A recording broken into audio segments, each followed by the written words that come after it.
नमस्कार दर्शकों, मैं स्मार्टी स्वागत है आपका नेशन इंडिया न्यूज चैनल पर। आइए आपको सूचित करवाते हैं देश और दुनिया की खबरों से। MP news. धार जिले के पाड़लिया गांव में एक अजीबोगरीब मामला सामने आया है। गांव वाले सालों से जिन पत्थरों को कुल देवता मानकर पूजा अर्चना कर रहे थे, वो करोड़ों वर्ष पहले के डायनासोर के अंडे निकले। दरअसल नर्मदा घाटी का यह इलाका करोड़ों वर्ष पहले डायनासोर युग से जुड़ा रहा है और यहाँ पर करीब 6.5 करोड़ साल पहले डायनासोर का क्षेत्र हुआ करता था। हालांकि अब प्रशासन हरकत में आकर अंडों की जांच कर रहा है। स्थानीय डायनासोर विशेषज्ञ विशाल वर्मा ने बताया कि कुछ दिन पहले 3 वैज्ञानिकों का वर्कशॉप आयोजित किया गया था। इस वर्कशॉप में वैज्ञानिक doctor Mahesh Thakkar, doctor Vivek V Kapoor, doctor Shilpa आए हुए थे। ये सभी मांडू स्थित डायनासोर फॉसिल्स पार्क के विकास कार्य का जायजा लेने के लिए भी आए थे। इसी दौरान वैज्ञानिकों ने देखा कि गांव के लोग करीब 18 सेंटीमीटर व्यास के गोल पत्थरों की पूजा करते हैं। एक जानकार ग्रामीण वेस्ता पटेल ने बताया कि गोल पत्थरों में उनके काकर भैरव वास करते हैं। ये देव पूरे गांव पर कोई संकट नहीं आने देते हैं। जानकारों का मानना है कि नर्मदा घाटी के क्षेत्र में डायनासोर के फॉसिल्स जगह जगह दबे बिखरे पड़े हैं। मांडू में इसी उद्देश्य से पार्क बनाया जा रहा है ताकि फॉसिल्स को संरक्षित किया जा सके। आपको बता दें कि इसी वर्ष हरियाणा के हिसार में भूवैज्ञानिक सर्वेक्षण विभाग ने स्कूली बच्चों व अन्य लोगों के लिए एक प्रदर्शनी का आयोजन किया था। इस प्रदर्शनी में 7 करोड़ वर्ष पुराना डायनासोर का अंडा डायनासोर एग रखा गया है। इस अंडे को देखने के लिए बच्चों व बड़ों की भीड़ उमड़ रही है। ये प्रदर्शनी हिसार के अग्रसेन भवन में लगाई गई। इस अंडे का वजन करीब 2 किलो है, जो भूवैज्ञानिकों गुजरात से खोज निकाला था। अधिकारियों का कहना है कि मध्य प्रदेश के जबलपुर और गुजरात में डायनासोर के अवशेष पाए गए थे। इसमें भारतीय भूवैज्ञानिक सर्वेक्षण की टीम ने डायनासोर का अंडा ढूंढ निकाला था। इस अंडे को वैज्ञानिक सर्वेक्षण विभाग ने हिसार में आयोजित एक प्रदर्शनी में रखा है। ये लोगों के लिए आकर्षण बना हुआ है। वरिष्ठ भूवैज्ञानिक सचिन त्रिपाठी ने कहा कि भारत में डायनासोर की प्रजाति होती थी। इंडिया में शाकाहारी डायनासोर रहते थे। ये अंडा भी शाकाहारी डायनासोर का है। डायनासोर को बच्चे मूवी में देखते हैं। हमने उसके असली अंडे को बच्चों को दिखाया है। हम दिखाने आए हैं कि यह अंडा शाकाहारी डायनासोर का है। दिल्ली यूनिवर्सिटी के शोधकर्ताओं ने मध्य प्रदेश में डायनासोर का बेहद अजीबोगरीब अंडे की खोज की है। इस अंडे के अंदर भी एक अंडा है। इस तरह का अंडा शायद जीवाश्म के इतिहास में पहली बार खोजा गया है।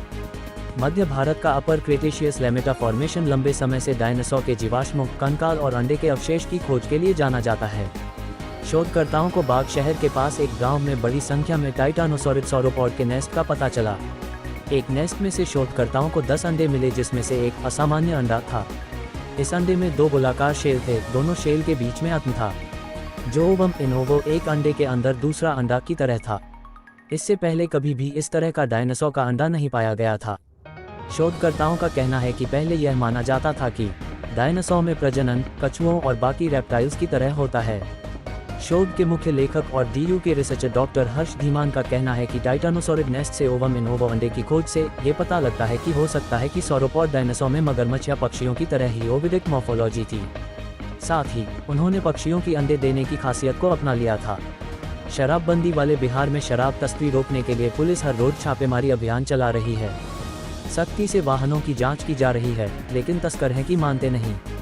गोपालगंज में तस्करों ने पुलिस को चकमा देने के लिए अब तस्करी का ट्रेंड बदल दिया है। अब शराब तस्कर तस्करी के लिए बाइक की टंकी और सीट का तो इस्तेमाल कर ही रहे हैं, लेकिन कुछ तस्कर ऐसे भी हैं तो खुद के शरीर पर भी सेलोटेप के सहारे शराब की बोतलें चिपकाकर तस्करी कर रहे हैं। गोपालगंज के यूपी बिहार बॉर्डर से शराब तस्करी की कुछ हैरतअंगेज तस्वीरें सामने आई हैं। एक तस्वीर में देखा जा सकता है कि कैसे तस्कर ने अपने शरीर में ही शराब की बोतलें छिपा ली हैं। उत्पाद विभाग के दो पुलिसकर्मी इस तस्कर के शरीर में सेलोटेप से चिपके शराब की बोतलें निकाल रहे हैं। तो वहीं दूसरी तस्वीर में उत्पाद पुलिस के जवान बाइक की टंकी व सीट के नीचे से शराब की बोतलें निकाल रहे हैं। शराब तस्करी की इस नायाब तरकीब को देखकर पुलिस वाले भी हैरान रह गए। उत्पाद पुलिस ने 671 पीस देशी शराब के साथ 4 तस्करों को गिरफ्तार किया है। इनके पास से 7 बाइक भी बरामद की गई हैं। दरअसल ये सभी तस्कर उत्तर प्रदेश से शराब की तस्करी कर बाइक से गोपालगंज आ रहे थे।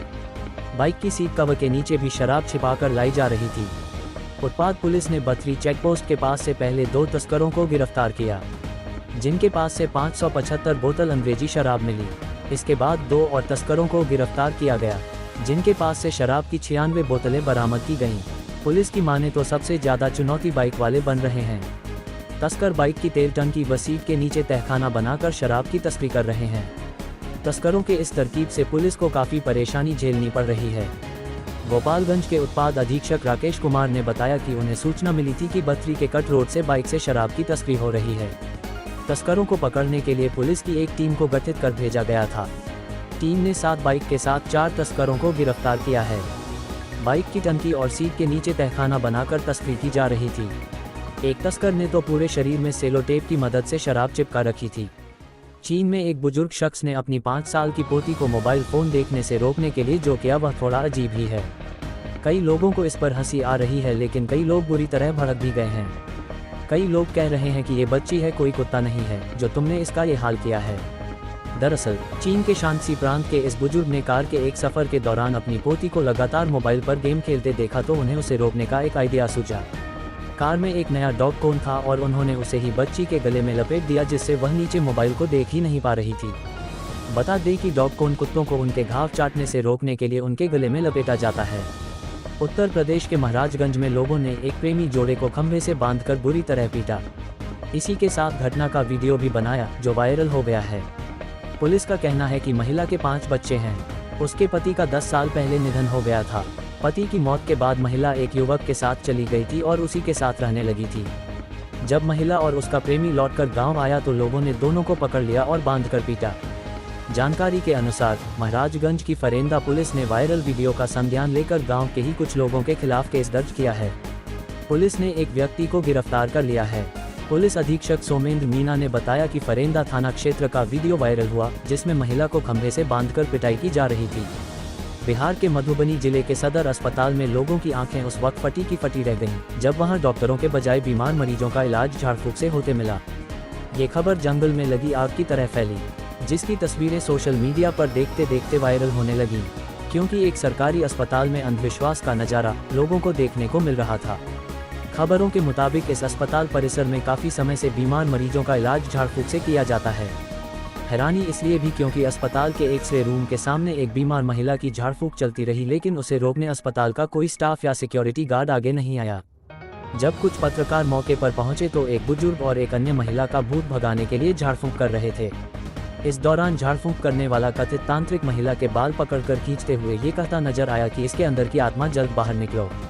फिर उस तांत्रिक ने मरीज के कान में कुछ बुदबुदाया और फिर तेज आवाज में चिल्लाने लगा, भूत निकल गया, अब भूत निकल गया। इस दौरान अस्पताल प्रशासन ऐसे इलाज से पूरी तरह बेखबर बना रहा।